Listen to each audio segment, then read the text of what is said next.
You're standing in line at the grocery store, watching the total creep up on the little screen.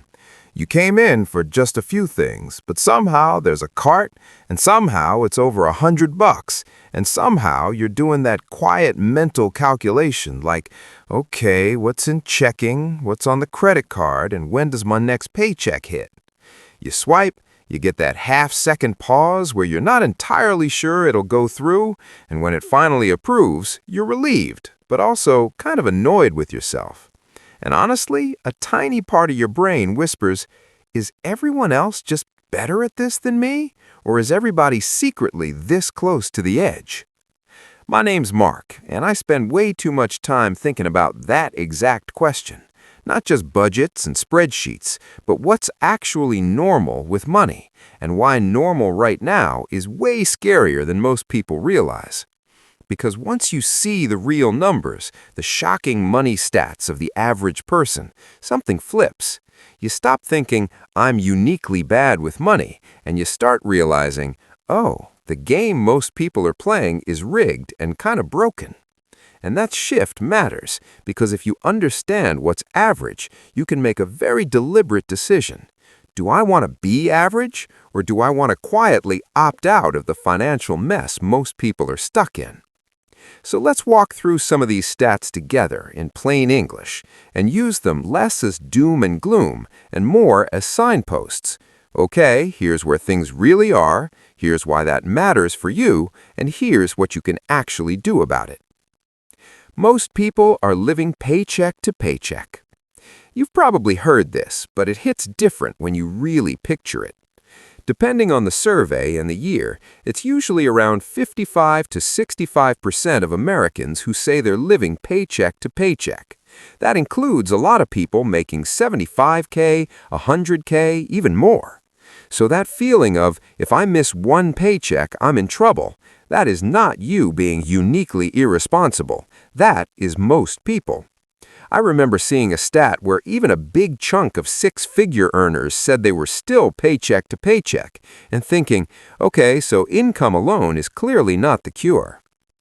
Why this matters to you. If you're in that boat, it's super easy to think, I'll fix this when I make more. But the stats say people just scale their lifestyle up. New job, nicer car. Raise, nicer apartment. More money in, more money out. Tiny action you can take. Payments, you can end up paying thousands of dollars in interest over the years for stuff you don't even remember buying. It's like dragging a ball and chain through every financial decision. If you've got credit card debt right now, you are not some weird outlier. You are statistically very normal. But average here is exactly what's keeping people stuck. Why this matters. You can work really hard, get raises, cut spending, and most of your progress will still get eaten by interest if you don't tackle this head on. Tiny action you can take. List your cards from highest interest rate to lowest. Pick the highest one and make it your enemy card. Pay minimums on everything else and throw whatever extra you can at that one until it's gone. I've done this myself. It's not glamorous, it doesn't look good on Instagram, but watching one card hit zero is a huge mental unlock. It changes how you see yourself. I'm someone who actually finishes things. Cars, the sneaky budget killer. There's a stat that the average new car payment in the US now is somewhere in the $700 to $800 range. For used cars, it's not that far behind.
That is mortgage energy for something that goes down in value.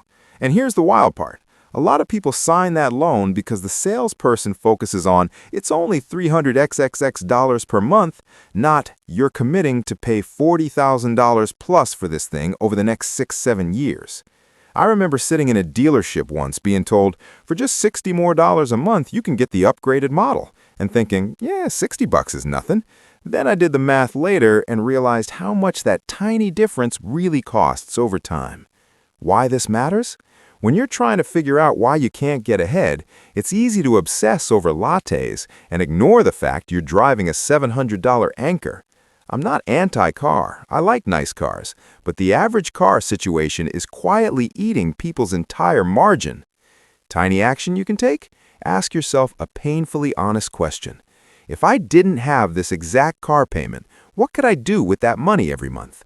If the answer is, I could be out of debt in 2 years, or I could actually save for a home, then at least consider driving something cheaper for a while or not upgrading just because the lease is up.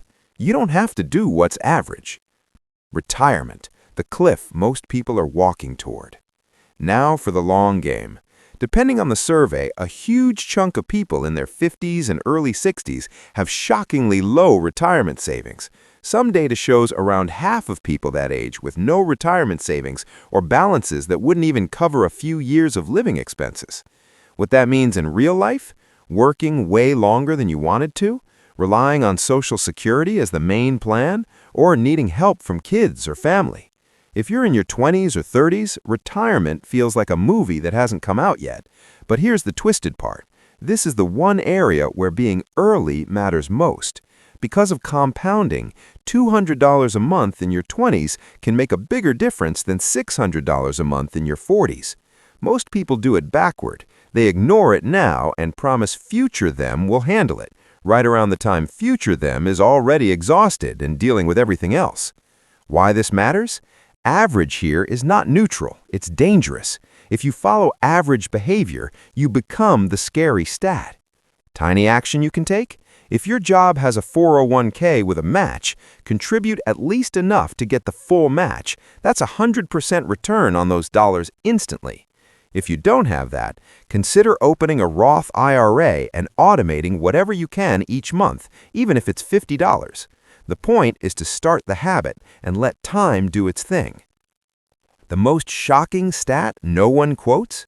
Here's the sneaky stat almost no one puts in the charts. The percentage of people who actually know their own numbers.